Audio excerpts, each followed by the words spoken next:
Dear students, in this tutorial, we are going to talk about what is physical quantity. So that quantity which can be measured is called physical quantity. मतलब वो quantity जिसे हम measure कर सकते हैं उसे हम कहते हैं physical quantity. तो अब यहाँ एक term आ रहा है measure. तो measurement किसे कहते हैं? तो चलो अब हम लोग पढ़ते हैं measurement किसे कहते हैं. Then measurement is the comparison of given physical quantity with the unknown standard quantity of the same nature. यानी कि अगर हमें किसी फिजिकल क्वांटिटी को मेजर करना है तो हमें उसके एक स्टैंडर्ड क्वांटिटी से कंपैरिजन करना हो और वो स्टैंडर्ड क्वांटिटी सेम नेचर का होना चाहिए। तो चलो इसे कुछ एग्जांपल से समझते हैं। जैसे कि अगर हमें इस पेन की लेंथ को मेजर करना है तो क्या हम इसे वेइंग मशीन में मेजर करेंगे? बिल्कुल नहीं। इसकी length length breadth height measure करने के लिए एक स्टैंडर्ड स्केल बनी हुई है जिसे हम कहते हैं scale, centimetre scale, metre scale.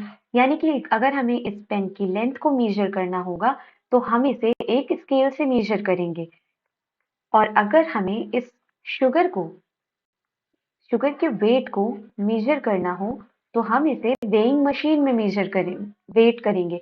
यानी कि हर फिजिकल क्वांटिटी की मेजरमेंट करने के लिए हमें सेम नेचर के स्टैंडर्ड स्केल की जरूरत पड़ती है। इसे ही हम कहते हैं मेजरमेंट। फिर हमने कहा कि फिजिकल क्वांटिटी वो क्वांटिटी होती है जिसे हम मेजर कर सकते हैं। तो अब सवाल ये आता है कि किसे मेजर नहीं कर सकते हैं, क्योंकि आज की टेक्नोलॉजी तो इतनी बढ़ गई है कि हम gas, air, liquid, solid, each and everything measure कर सकते हैं। तो फिर ऐसी कौन सी चीज है जिसे हम मेजर नहीं कर सकते हैं? तो चलो इसे एक एग्जाम्पल से समझते हैं। तो मान लेते हैं कि ये एक पर्सन है ए और ऐसे ही एक दूसरा पर्सन है बी। ए ने कहा आई एम हैप्पी, बी ने भी कहा आई एम ऑल्सो हैप्पी। तो क्या आप बता सकते हैं इनमें से ज्यादा हैप्पी कौन है? क्या हैप्पीनेस मेजर करने के लिए कोई स्टैंडर्ड स्केल अभी तक बनी है? हमें तो नहीं लगता ऐसी बनी है। यानी कि हैप्पीनेस हम मेजर नहीं कर सकते हैं। अगर हम बात करें, एक और एग्जांपल लें कि एक स्टूडेंट है, मान लेते हैं समीर। इसने स्टेट में 98% मार्क्स को स्कोर किया। तो अब अपने ये घर वालों से ये नहीं कहे कि हमें गिफ्ट्स में ये चाहिए वो चाहिए, बल्कि वो ये कहे कि मेरी हैप्पीनेस को मेजर करो। तो हैप्पीनेस को क्या हम मेजर कर सकते हैं? अभी हमने बताया कि इसकी कोई भी स्टैंडर्ड स्केल नहीं बनी है और हम मेजर सिर्फ उसे कर सकते हैं जो कि स्टैंडर्ड स्केल होता है उसका। या फिर एक और एग्जाम्पल लें कि एक है ये पर्सन एक्स, इसके हो गया है पैर में फ्रैक्चर। तो ये गया डॉक्टर के पास, ठीक है। डॉक्टर से कह रहा है कि हमें मेडिसिन नहीं चाहिए, बल्कि आप हमें ये डिटेक्ट करके बताओ, ये मेजर करके बताओ कि हमें पेन कितना है। क्या ये पॉसिबल है? बिल्कुल नहीं। तो यहाँ से एक चीज हमें समझ में आया, सुख दुख, हंसी खुशी, रोना धोना, हैप्पीनेस, पेन, ये इमोशंस इमोशंस को हम मेजर नहीं कर सकते। यानी कि इमोशंस फिजिकल क्वांटिटी नहीं है। अब हम बात करें कि फिजिकल क्वांटिटी को कैसे एक्सप्रेस किया जा सकता है। तो किसी भी फिजिकल क्वांटिटी को लिखने के लिए हमें दो चीज की जरूरत होती है। एक होती है न्यूमेरिकल वैल्यू और एक होती है उसकी यूनिट। यहाँ पे जैसे हमने लिखा है, the unit in which the quantity is being measured and the numerical value which expressed how many times the above selected unit is contained in the given quantity। तो चलो इसे एक एग्जांपल से समझते हैं। अब सपोज करो कि एक बंदा, एक कोई पर्सन है, वो इस शॉप पे जाता है। अब वो जाकर के ये बोले, मान लेते हैं कि कोई पर्सन है वाई, उसके घर से ये कहा गया कि जाओ और 5 kg राइस लेकर के आओ।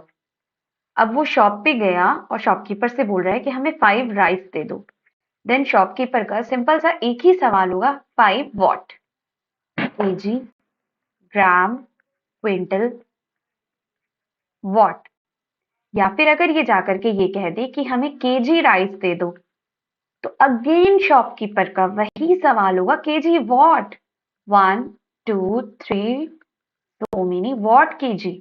यानी कि यहां से हमें समझ में आया कि फिजिकल क्वांटिटी के लिए अगर हमें न्यूमेरिकल वैल्यू चाहिए तो साथ में हमें यूनिट की भी जरूरत पड़ती है, यानी कि physical quantity is equal to numerical value into unit.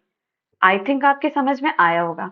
अब हम बात करते हैं कि फिजिकल क्वांटिटी कितने टाइप की होती है। तो फिजिकल क्वांटिटी दो टाइप की होती है। पहली होती है स्केलर क्वांटिटी, यानी कि वो क्वांटिटी जिसके अंदर सिर्फ और सिर्फ मैग्नीट्यूड हो, डायरेक्शन नहीं हो। जैसे कि अगर हम ये कह रहे हैं कि राइस 5 kg, क्या राइस को वेट करने के लिए किसी डायरेक्शन की जरूरत पड़ेगी कि हम शॉपकीपर से जाके कहें ईस्ट की तरफ जाकर के वेट करो या फिर नॉर्थ की तरफ जाकर के वेट करो? तो शॉपकीपर तो मार के भगा देगा। वो ये कहेगा कि भाई वेट करना है, इसमें डायरेक्शन की क्या जरूरत है।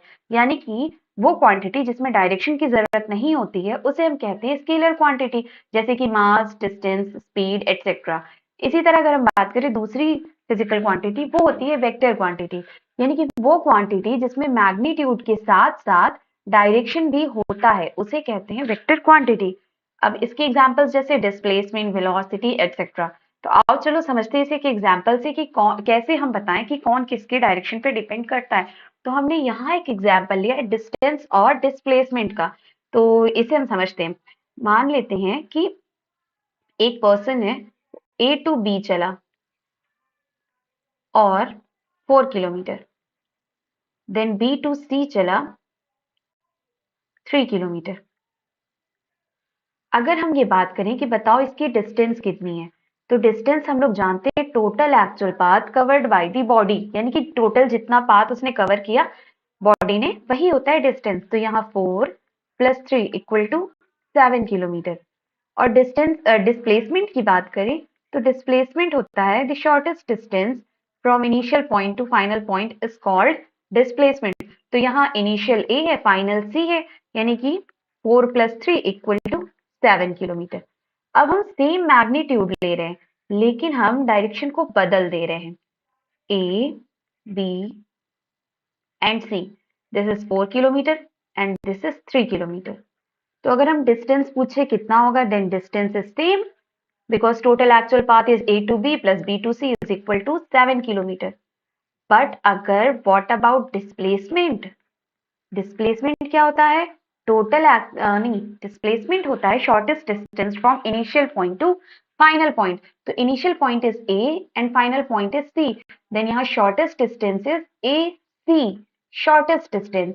तो इसे मेजर करने के लिए हम क्या करेंगे, पाइथागोरस थ्योरम का यूज करके हम निकाल लेंगे कि ये हो गया 5 किलोमीटर, यानी कि डिस्प्लेसमेंट अब हो गया 5 किलोमीटर। तो एक चीज आप क्या यहाँ ध्यान से देख रहे हैं कि अमाउंट मैग्नीट्यूड हमने सेम लिया, A to B 4 kilometre, B to C 3 kilometre, यानी और पहले में डिस्टेंस की वैल्यू 7 किलोमीटर एंड डिस्प्लेसमेंट की 7। और नेक्स्ट वाले सेकेंड एग्जाम्पल में हमने क्या देखा कि यहाँ भी हमने मैग्नीट्यूड जब सेम लिया तो distance is equal 7 kilometre, but displacement क्या हुआ, यहाँ पे बदल गया, यानी कि डायरेक्शन बदलने पे डिस्प्लेसमेंट की वैल्यू बदल जा रही है। सो डिस्प्लेसमेंट किस पे डिपेंड किया, डायरेक्शन पे, यानी कि डिस्प्लेसमेंट के साथ 5 kilometre is magnitude and direction पे डिपेंड किया तो डायरेक्शन, यानी कि हमारा डिस्प्लेसमेंट जो है वो एक है वेक्टर क्वांटिटी। आई होप आपके समझ में जरूर आया होगा। Thank you to all of you.